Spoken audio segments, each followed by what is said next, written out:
Fala pessoal, aqui é o Diego. E seguinte, estamos começando mais um episódio do Bookcast, o seu podcast literário. Seja muito bem-vindo, muito bem-vinda. Hoje eu quero trazer aqui para vocês um livro que com certeza era um dos mais esperados do ano, na minha opinião. Na minha opinião pessoal, obviamente, né? A opinião é minha pessoal. E eu tava esperando bastante por esse livro. Eu tava meio com o pé atrás, porque eu vi muito marketing em cima desse livro.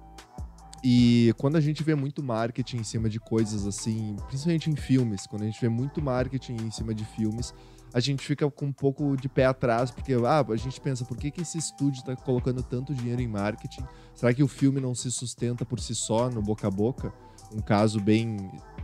um exemplo bem claro disso é o Esquadrão Suicida de 2016, que inclusive o autor desse livro participa desse filme. O filme acabou sendo um desastre e eles gastaram, a Warner gastou muito dinheiro, muita grana no marketing do livro. Teve trailer com música do Queen e tal, e enfim, o filme foi uma merda, tanto é que refizeram o filme agora e ficou muito bom, com o diretor do Guardião da Galáxia, que não me foge o nome agora. Mas enfim, eu tava meio com o pé atrás referente a esse livro, e eu quero já quebrar todos os protocolos aqui do Bookcast, que eu já vou dar minha opinião aqui. Geralmente eu passo a ficha técnica, eu resumo um pouco. E, galera, esse livro é muito foda. É muito foda. Eu curti bastante ler esse livro, eu curti bastante conhecer essa história desse cara que eu pensava que ele era... a gente sempre vê a ponta do iceberg, né? Mas tem muita coisa, muita história que esse cara conta aqui nesse livro, que é muito impactante e muito importante também da gente jogar luz nessas histórias assim. Bom, deixa eu passar a ficha técnica do livro aqui, para depois eu falar um pouco do resumo. Mas assim, o autor do livro, para dar um resumão da carreira do cara: Bad Boys, Independence Day, Homens de Preto, Ali, que é a biografia, a cinebiografia do Muhammad Ali, Eu, Robô, Espanta Tubarões, Hit, Conselheiro Amoroso, A Procura da Felicidade, Eu Sou a Lenda, Hancock e vários outros filmes. Eu não espero que você goste de todos esses, tem filmes de diferentes gêneros aqui dentro, mas não dá pra negar que o cara foi um dos astros mais bem pagos de Hollywood a partir dos anos 2000, ali, final dos anos 90, a partir dos anos 2000. Eu senti agora que ele não tá fazendo tanto filme assim, mas ao mesmo tempo ele faz uns filmes muito fodas, que nem foi o Aladdin que ele fez recentemente com a Disney. Claro, ele emprestou a cara dele ali, mas toda a atuação dele tá ali. Mas enfim, deixa eu passar a ficha técnica desse livro, para depois eu falar um pouco de como o livro é contado, como é que é a história do livro e o porquê que eu acho tão foda, porquê que eu achei tão foda, né? O nome do livro é Will, que traduzindo não só é o nome do autor, que é o Will Smith, mas também traduzindo no inglês, Will seria vontade, desejo, talvez. É uma força, assim, uma vontade de fazer coisas. Will, que tem o tempo verbal, né? Will do this, will do that. Então, o título em inglês ele tem dois sentidos, né? O nome do autor, obviamente, é Will Smith, juntamente com o Mark Manson. Para quem não conhece o Mark Manson, ele é autor daqueles livros lá, A Arte Sutil de Ligar o Foda-se, eu acho. Fudeu geral e... fudeu todo mundo. O cara só coloca fudeu no título do livro e enfim, é um best-seller, né? Para quem não sabe, ele também é um youtuber, esse Mark Manson. Então, ele meio tá em todos os lugares, assim. E ele não é o ghostwriter desse livro, porque ele aparece, o nome dele tá aqui, ele não é um ghost, mas ele é quem ajuda, o escritor realmente, que ajuda a colocar as histórias do Will em um storytelling que faça sentido, né? O ano original de publicação, como eu falei, é 2021. Então, se você está ouvindo ou assistindo aqui no YouTube esse Bookcast em 2021, é desse ano, né? Um livro bem recente. A editora aqui no Brasil é a Best Seller, mas lá nos Estados Unidos eles fizeram uma coisa bem legal, que eles usaram uma editora que é bem popular, vamos assim dizer, que é a Penguin Classics, ou Penguin Books, é só Penguin Books, que é uma editora bem de fácil acesso, assim, não tem livros muito caros. Geralmente eles colocam clássicos para vender, assim, essa editora Penguin. E depois eu explico um pouco mais do porquê que eu achei isso muito foda. E o livro contém 476 páginas. Querendo ou não, é uma autobiografia e de uma pessoa, do Will Smith, que é uma pessoa com várias coisas acontecendo na vida, desde da carreira dele na música, depois no cinema e depois como produtor, enfim. Então, é de se esperar que o livro tenha quase 500 páginas. Eu tenho ele aqui em formato digital, para quem está assistindo no YouTube, formato digital, mas ele tem vários outros formatos. Tem o formato físico, que a editora Bestseller manteve a capa original lá dos Estados Unidos, que a capa é muito bonita, coloridona, assim. Então é um livro bem legal até para ter em casa, assim. Bom, resumindo o livro, né? O que o livro traz? Como eu falei, é uma autobiografia do ator, produtor, cantor e 500 outras coisas, Will Smith. Ele conta a história desde a infância do Will Smith até ao estrelato, né, a estrela de cinema que ele se torna ali no começo dos anos 2000, 2010. O cara começa a fazer filme que fica em primeiro em todos os lançamentos e não para, e faz outro filme e tem sucesso, faz outro filme e tem sucesso. Até o próprio Will Smith fala no livro, porra, teve um momento ali nos anos 2000 que eu fazia muito filme e tudo dava certo. Até o que eu achava que não daria certo, dava certo. Então, muito louco a vida dele, assim. Em vários aspectos, assim, eu achei o livro uma sessão de terapia, assim, porque ele coloca a vida dele ali nas páginas, e como eu falei, vai desde o começo até o final, até os tempos atuais dele. Tem até histórias e fotos de 2021, então é bem recente mesmo. E ele cobre toda a infância que foi com um pai bem autoritário, bem disciplinado. Então o pai dele sempre teve o interesse de colocar na cabeça dele que trabalho duro é igual a sucesso. Ele não teve um berço de ouro, mas também não teve aquela origem difícil de passar fome nem nada. Então ele pontua isso no livro também.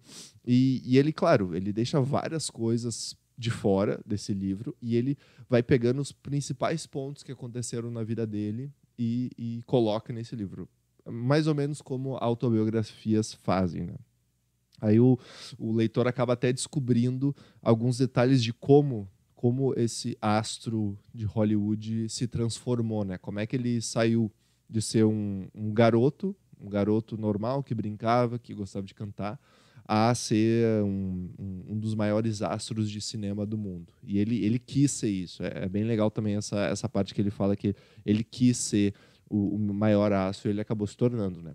Atualmente pode não ser, porque, como eu falei, ele parou um pouco de fazer alguns filmes, mas com certeza ele ainda é um dos mais... Se tu vai ver um filme com o nome dele, com certeza vai atrair mais gente do que um filme com o nome de outra pessoa que não é conhecida, né? Uma coisa que eu não sabia, bem legal, na verdade eu sabia mais ou menos, assim, porque eu seguia bastante, obviamente comecei a seguir o Will vendo o Maluco no Pedaço aqui no Brasil, né, Fresh Prince of Bel-Air, que começou em 91 ou 92, mais ou menos, e depois eu comecei a ver ele em filmes e, como eu falei, ele vira o maior astro de Hollywood. Mas antes disso, antes do Fresh Prince, ele teve uma carreira bem considerável e bem de sucesso no hip hop. Ele, na escola que ele estudava lá, ele começava a fazer briga de rima, assim, com colegas e tal, e ele se dava muito bem, porque ele tinha bastante a questão da comédia, sempre com ele, assim, e ele se juntou a um cara chamado o Jazzy Jeff, que no Maluco do Pedaço é o Jazz, que sempre é jogado para fora da casa pelo tio Phil, para quem conhece o seriado sabe a famosa cena. E ele se junta com Jazzy Jeff e faz a dupla The Fresh Prince and Jazzy Jeff, ou alguma coisa assim. O Jazzy Jeff, no caso, ele é um cara muito bom em DJ, em ser DJ, assim. Naquela época não era tão comum assim a gente ter DJs, ainda mais no hip hop. O hip hop estava crescendo ainda, principalmente lá no lado de Nova York, como o Will traz aqui. Então ele começa a fazer isso, as pessoas começam a gostar, eles começam a se apresentar em alguns eventos e ele começa a criar a sua carreira musical. O Will Smith junto com o Jazzy Jeff. Claro, algumas outras pessoas ali em volta.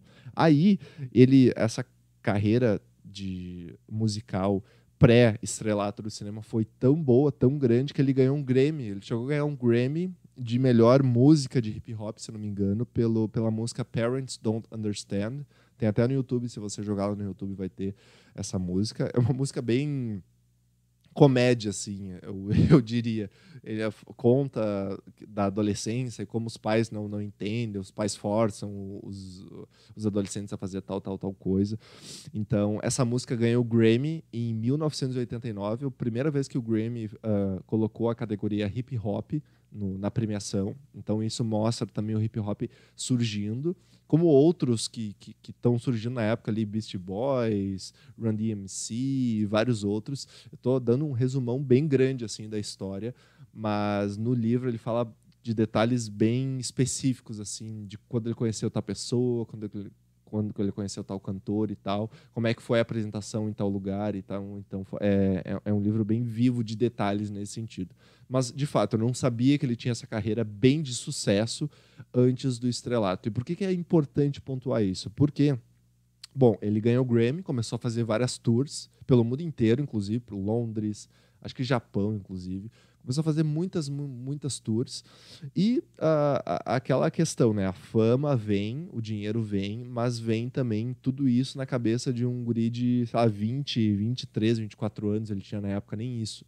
Então, tu imagina tudo isso acontecendo na vida dele com a mentalidade que ele tinha na época, né? De praticamente um adolescente. E aí, passou-se os anos, ele continuou trabalhando na música com o Jazzy Jeff, com outras pessoas e tal. Aí, ele, enfim, como eu falei, ele conta nos detalhes assim, pô, era mulheres e festa e várias outras coisas. Aí, do nada, passou-se alguns anos, ele se vê com uma dívida de 3 milhões de dólares. Ele vê que as músicas que ele começou a lançar de novo, as músicas novas, dos discos novos e tal, não estavam dando muito retorno. Então, antes ele lançou esse Parents Don't Understand, que a segunda música que eles lançaram já ganharam o Grammy. Aí começaram a lançar outros CDs e tal, e começou a levar meio que nas coxas, até o próprio Will fala isso, começou a levar meio nas coxas a criação de músicas. Aí as músicas começaram a dar menos retorno. Aí ele descobriu lá que o contador dele, na verdade, não estava pagando o imposto que ele deveria pagar ao governo dos Estados Unidos. E depois de alguns anos ele se viu com uma dívida de 3 milhões de dólares para ser paga para o governo americano, a IRS, que eles chamam, né? Então tu imagina, o cara foi lá para cima, do nada, com hip hop. Depois de alguns anos declinou. Aí, tanto de maneira criativa quanto financeira, emocional e tal. Então, enfim, ele experimentou a fama, experimentou o que todo mundo estava querendo ele e tal, e ele pegou e vai para o fundo do poço, né? Aí, o que acontece? Aí, depois desses anos, assim, ele fica meio que realmente sem dinheiro. Até um momento no livro, uma das mulheres que está junto com ele ali pega e fala, tá, o que tu vai fazer agora? Tu tá com essa dívida aí, tu vai fazer música, não vai fazer música, tu tá fazendo música que não dá certo, ninguém tá te chamando para show nem nada, o que tu vai fazer? Aí o destino acontece, né? O Quincy Jones conhecia o Will Smith. Quincy Jones, para quem não conhece, é o produtor do Thriller, do Michael Jackson, se eu não me engano. Ele já trabalhou com o Michael Jackson, acho que é de Thriller mesmo. E, enfim, esse cara, ele conhecia o Will dos clipes que ele fazia, do Parents Don't Understand, do Grammy e tal. E ele falou, ele convidou o Will para ir numa festa na casa dele. E a festa só os caras de Hollywood, né? Só, sei lá, do Steven Spielberg o próprio Quincy Jones, a outras pessoas, só gente da alta cúpula de Hollywood, no caso, assim. Aí o Will Smith chega na festa e tal, beleza. Aí o Quincy Jones pergunta pra ele, tu acha que tu sabe atuar? Aí o Will Smith fala, até ele fala no livro, tudo que me perguntam, eu sempre falo que sim. Então, acha que sabe atuar? Sim. Ele falou que sim. Então, no meio da festa, o Quincy Jones pegou e falou, não, beleza, vamos fazer um teste aqui então. Aí o Will Smith ficou pensando assim, bacana, vamos fazer um teste aqui com atores e tal, que bacana. Quem é que vai fazer o teste? Aí o Quincy Jones falou, não, tu vai fazer o teste. Tu vai fazer um teste agora, a gente está com uma ideia de uma sitcom na cabeça, de um programa de TV na cabeça, que no caso era o Fresh Prince of Bel-Air, o Maluco no Pedaço, e a gente quer testar contigo. Aí ele conta essa história de que ele foi para um quartinho para a biblioteca do Quincy Jones e estava falando com ele, falou, Quincy, Na verdade, se tu puder me dar uma semana, eu consigo fazer o teste, praticar e depois eu faço o teste na frente de vocês, assim, para ver se eu sou qualificado a trabalhar nesse teu programa aí que tu tá pensando. Aí o Quincy Jones pegou e falou, bom, todas as pessoas que precisam tomar a decisão de se tu vai participar ou não estão aqui. Então, na próxima semana, fulano de tal não vai estar porque ele já tem outra agenda. Na outra semana, eu não vou estar porque eu tenho outra agenda. Então, assim, a melhor oportunidade para a gente fazer esse teste é aqui, hoje, agora, nessa festa. Aí, ele se vê numa sinuca de bico, assim, dele, foda-se, vou fazer então. Aí fez o teste, aí na hora pegaram e falaram, viram que ele tinha essa veia cômica, pegaram e falaram, não, vamos fazer o piloto já. Aí fizeram o contrato para fazer o piloto, e é como funciona, assim, geralmente em programas americanos. Tu faz o piloto, vê se dá certo, se a emissora gosta, se o público gosta, aí tu faz um contrato mais longo para outras temporadas, né? Dificilmente se faz tipo um contrato inteiro sem ter o piloto, pelo menos, porque o piloto é que dá a veia de todo o show, né? E aí eles fizeram, e aí o resto é história, né? Ele começou a dar muito certo no Maluco do Pedaço, começou a fazer muito sucesso nos Estados Unidos e globalmente, né? Eu acredito que não tenha sido simultâneo esse sucesso global, porque antigamente não era assim, não era Netflix da vida, lançava lá na emissora, na NBC, eu acho, nos Estados Unidos. Depois de alguns anos a gente tinha o Maluco no Pedaço no SBT, eu acho que passava, eu nem lembro se passava no SBT. O que passava? Passava Eu, a Patroa e as Crianças, passava obviamente Chaves. O Maluco no Pedaço passava, acho, no SBT depois do almoço, né? Agora que eu tô lembrando, tu vê como é a memória da comida, né? Sempre. Mas enfim, começou a ter sucesso no Fresh Prince of Bel-Air, que é muito engraçado, até a gente for rever hoje, acho que não tá mais na Netflix, mas for rever hoje é muito engraçado, e eu sempre rio de vários episódios. E aí ele tava feliz, o Will Smith tava feliz, mas ele tava pensando assim, tá, mas eu... Aí até umas pessoas perguntavam para ele, tá, Will, o que vai ser a próxima coisa, assim? Porque o que acontece? Ele estava muito se baseando com a experiência de hip hop dele, que foi muito boa, só que daí ele perdeu tudo depois, porque começou a fazer nas coxas coisas e perdeu tudo depois. O que ele teria que fazer para não perder isso? Porque ele estava na onda do Maluco do Pedaço, estava indo muito bem, mas não tinha perspectiva assim de, tá, beleza, se a gente sai daqui, para onde vai? Aí ele começou a pensar em cinema, começou a pensar, ele até fala com um amigo dele, assim, ele fala, eu vou ser o maior astro de cinema do mundo. Ele pega e fala assim em determinado momento. Aí depois disso, ele continua fazendo Maluco no Pedaço, ele é convidado para fazer um filme com Martin Lawrence, que é o Bad Boys, que é de... agora eu não vou lembrar, não sei se é de 92, 93, mas enfim, ele é convidado para fazer o Bad Boys. E aí, o Bad Boys, que foi dirigido pelo Michael Bay, o estreante Michael Bay, que hoje a gente conhece do filme dos Transformers, do Sem Ganhos, sem Dor, Sem Ganho, eu acho, No Pain, No Gain, né? Ele adora fazer filme de explosão, assim, Michael Bay. Hoje em dia, claro, todo mundo conhece, né? Mas na época ele era um diretor estreante, ele foi escalado para dirigir Bad Boys porque ele fez um clipe lá, um videoclipe de não sei quem, e ele explodiu um helicóptero no videoclipe, a galera ficou louca e decidiu escalar ele pro Bad Boys. E ele é escalado para Bad Boys, ele faz Bad Boys, ele é puta sucesso, e aí começa a carreira de cinema dele enfim, a decolar, né? Daí depois de Bad Boys vem, obviamente, Independence Day, que é assim, é um puta filme também. É um filme muito de um orçamento astronômico e deu muito certo. E até hoje, se for ver o filme é muito bom. Ele passa no teste do tempo, né, na minha opinião. Aí depois é muito engraçado que ele faz Independence Day. Aí tem toda a ligação logo depois do filme estrear, no dia depois, o pai dele liga para ele assim e fala... Ele já falou isso em entrevista, assim, ele fala, filho, eu vi os números aqui de Independence Day, pô, explodiu, deu um recorde em tudo quanto é lugar e tal. Lembra que eu sempre te ensinei, né? Determinação e trabalho duro. Alguma coisa assim, determinação e trabalho duro, determinação e trabalho duro. Daí o Will Smith meio que dormindo assim, não, beleza. Daí o pai dele fala, tu lembra disso? Daí o Will fala, sim, lembro. Aí o pai dele fala, tá, esquece tudo, porque tu é um sortudo filho da puta. Fala bem assim pro Will. O Will fala isso no livro, claro, com muito mais maestria cômica do que eu aqui, mas é bem engraçado isso. Ele faz Independence Day e olha que louco. Depois de um tempo, o Steven Spielberg oferece para ele fazer um filme de alienígena. Até então ele não sabia o nome nem nada. E o Will Smith pega e fala não. Porque eu vou ficar muito atrelado a Aliens, porque eu já fiz Independence Day, aí tem Alien. Eu fiz Bad Boys, que é uma dupla de tiras, que não tem Alien, mas é uma dupla de tiras. Agora o Steven Spielberg está fazendo um pitch para um filme de aliens junto com uma dupla de tiras. Não quero. Aí daqui a pouco o Steven Spielberg liga para ele. Ô Will, eu vi que tu negou o filme que eu quero fazer contigo. Aí o Smith fala, não, neguei, porque isso, porque eu não quero ser atrelado a só filme de Alien, daqui a pouco meu nome vai ficar eu só vou ter fama por causa dos aliens e tal, não quero isso. Aí o Steven Spielberg fala, vem aqui na minha casa de tarde e tal. Aí ele foi e, era simplesmente o MIB, Homem de Preto, que o Steven Spielberg, acho que ele atuou como roteirista e como produtor também, não como diretor.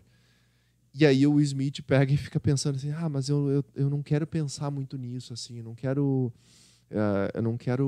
tomar essa decisão agora. Daí o Steven Spielberg pega e fala para ele, não, deixa que meu cérebro toma essa decisão agora, tu vai participar desse filme. Simplesmente o cara que criou ET, Tubarão, Indiana Jones é dele também, né? Ou é de George Lucas, não lembro. Enfim, vários outros filmes. ET, por si só, já é o cartão de entrada do Steven Spielberg. Né? E aí ele acabou fazendo MIB Homem de Preto, que é outro sucesso, e enfim. Ele tinha consciência que ele virou o maior astro de cinema de todos os tempos. Aí o que ele ficou pensando? Ele, não, estou fazendo alguns filmes. Ele começou a entender que para ser um astro de cinema mesmo, o filme ele tem que fazer sucesso não só nos Estados Unidos, mas no mundo inteiro. Então ele começou a entender que esses blockbusters que saíam dos Estados Unidos para o mundo inteiro tinham 3 coisas. Primeiro de tudo, efeitos especiais. Segundo de tudo, tinha uma história de amor ou de amizade. E o terceiro de tudo tinha a jornada do herói, né? A jornada do herói com aquela pessoa que começa pequena, que começa sem muita força, sem muita credibilidade, e no final do filme ele acaba se tornando o herói de uma maneira ou outra. Assim. Então ele percebeu esses 3 fatores e ele começou a procurar roteiros que tinham esses 3 fatores. Efeitos especiais, história de amor ou de amizade e a jornada do herói. E ele começou a entender também como que outros astros de Hollywood faziam para promover o filme deles. Né? Ele traz o caso do Tom Cruise, o Tom Cruise, para promover os filmes fora dos Estados Unidos, até dentro dos Estados Unidos, ele ficava assim, naquelas junkets que o pessoal fala que são as entrevistas para jornalistas e tal, nas estreias, nas estreias dos filmes e tal, que fazem em Londres, nos Estados Unidos e tal. O Tom Cruise fazia questão de ir com essa galera e fazer isso. Porque muitos artistas, atores e atrizes não fazem isso. Eles fazem o filme, mas por conflito de agenda, alguma coisa, não fazem isso. E o Smith começou a entender que fazer isso, ir promover o filme em outros países, dava muito mais visibilidade, dava muito mais chance do filme virar, do filme fazer um sucesso. Então ele começou a estudar esses pormenores de como a galera de Hollywood fazia para poder atingir o estrelato, né? Aí, depois disso, enfim, deixa eu ver as minhas anotações aqui. Sim. Aí, depois disso, depois de MIB, o resto, como eu falei, virou história. Ele fez o filme do Muhammad Ali, que é o Ali, foi indicado ao Oscar, se não me engano. Aí depois veio Espanta Tubarões, que foi a dublagem que ele fez, que não só a dublagem, mas até o peixe do Espanta Tubarões é parecido com ele. Também tem a Angelina Jolie, que é parecido com ela, também o peixe. Então, mais um sucesso. Eu, Robô, A Procura da Felicidade, Eu Sou a Lenda, Bad Boys 2, depois MIB 2, depois Bad Boys 3, agora mais recentemente. Mais recentemente, agora Bad Boys 3. Mas assim, o cara, os estudiosos de Hollywood começaram a fazer uma análise de que se o filme tem o Will Smith, ele tem o maior ROI possível. ROI, que é o Return on Investment. Se o filme tem o Will Smith, pum, vai ter sucesso. E o cara se transformou no que ele queria. O maior astro de Hollywood. Todo filme que ele fazia era um sucesso. Mas uma coisa tava... Ele fala assim no livro que mesmo atingindo esse estrelato e atingindo o número 1 nas bilheterias com esses filmes e tal, isso sempre... Ele usa o termo em inglês, né? Isso sempre estava coçando a ferida ao redor. E nunca pegava... Ele nunca ficava totalmente feliz com isso, sabe? Porque ele sempre pensava, meu Deus, ele cita o paradoxo do sucesso, né? O paradoxo do sucesso é o seguinte: quando tu não tem nada, tu tem medo de trabalhar, trabalhar, trabalhar e não alcançar o que tu quer. E quando tu tem tudo, tu tem medo de perder tudo. Daqui a pouco tu faz um filme ruim, tua carreira já era, sabe? Então ele começou a ter muito esse medo, assim. Então ele traz mais da metade para o final do livro, que é a melhor parte que tem, a parte da metade para o final, que ele traz a questão que fama e sucesso não é o melhor, não é sinônimo de felicidade, porque ele traz o exemplo também de até uma passagem bíblica lá que fala que não sei se é bíblica, mas é uma história que tipo a pessoa queria voar, o filho queria voar e o pai deu asas, só que as asas que o pai deu ao filho para ele voar eram de cera. Então ele falou: filho, cuidado, que essas asas tu vai voar, mas não fica muito perto do sol, porque a cera vai derreter e tu vai cair, tu vai morrer. E ele meio que sentia isso, assim, sabe?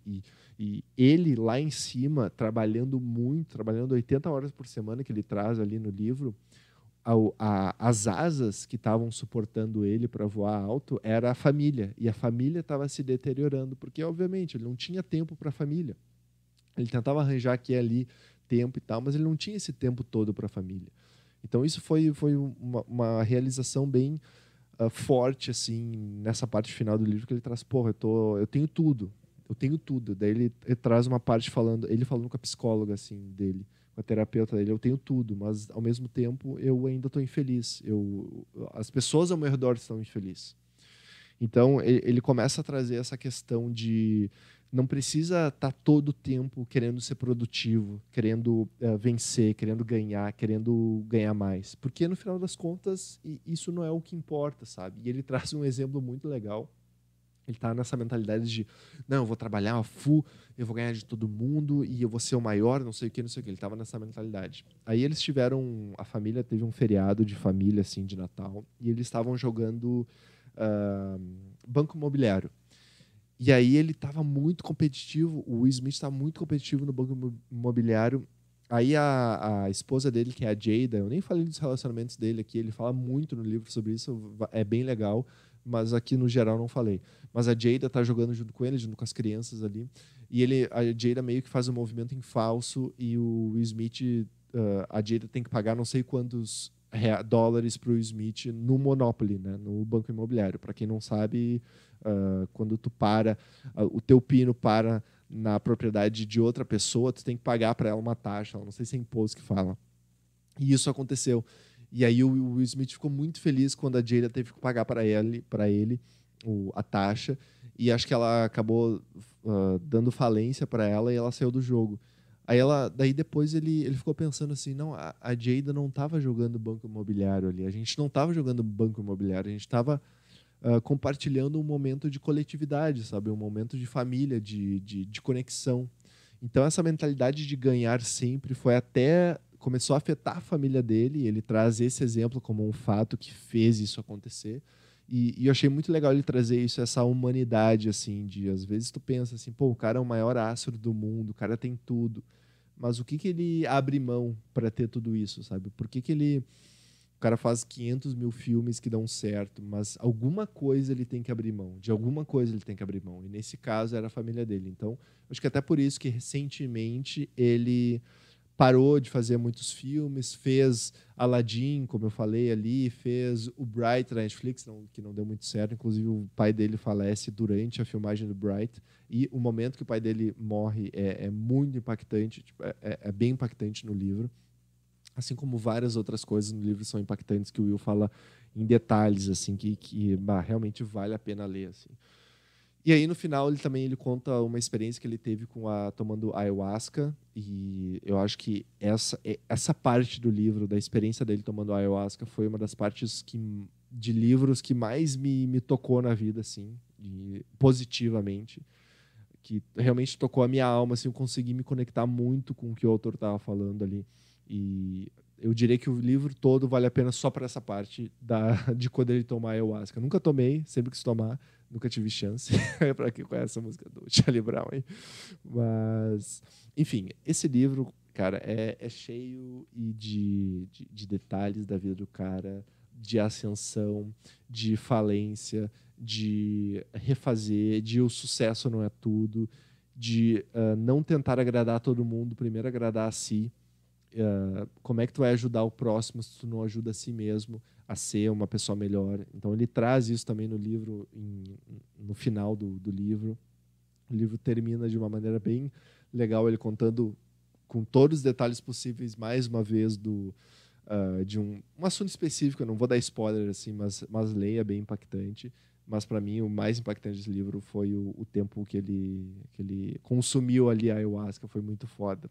E, assim, galera, eu recomendo muito esse livro. Eu curti muito porque, às vezes, autobiografias, elas são muito sérias, assim, sabe? Por mais que, às vezes, a pessoa passe por uns perrengues na vida, as pessoas se levam muito a sério. Ai, meu Deus do céu, eu passei por isso, passei por aquilo e tal. Aqui tem isso, sabe? Mas tem um tom muito positivo durante todo o livro. Todo o livro. Tu sai do livro muito motivado. Muito motivado. Aí eu dou a dica também, o livro, ele tem também o audiobook narrado pelo Will Smith, que tem inserções musicais e tal, lá no Audible, que é o app americano da Amazon para audiobook. Tu pode ouvir esse livro, inclusive de graça, porque eles têm um 30 day lá, 30 dias grátis durante o teu primeira assinatura. Então tu pode ouvir esse livro de graça, no caso, e vale muito a pena porque tem as inserções de hip hop e tal, quando ele fala de música e tal. Então, um livro muito foda, muito foda. Vale esse livro e seja feliz, assim, e se sinta motivado. Comparando esse livro, por exemplo, com Amazon Sem Limites, que eu trouxe do Jeff Bezos e da Amazon e tal, no último episódio, esse livro tu sai muito mais motivado, muito mais ciente do que é necessário para fazer sucesso, mas também o que é necessário para ser feliz, porque são coisas diferentes. Mas aí tu fica pensando, se ele não tivesse abdicado da família, ele teria todo o sucesso que ele tem? Sim, no final das contas ele mostra que sim, é possível. Então vá ler o livro para entender como é possível ter sucesso e ser feliz. As duas coisas não são sinônimos, mas elas podem já andar juntas sim na sua vida. E era isso. Eu já falei muito desse livro aqui, já dei vários detalhes. Leia esse livro, vá atrás do Will, pelo Will Smith e Mark Manson.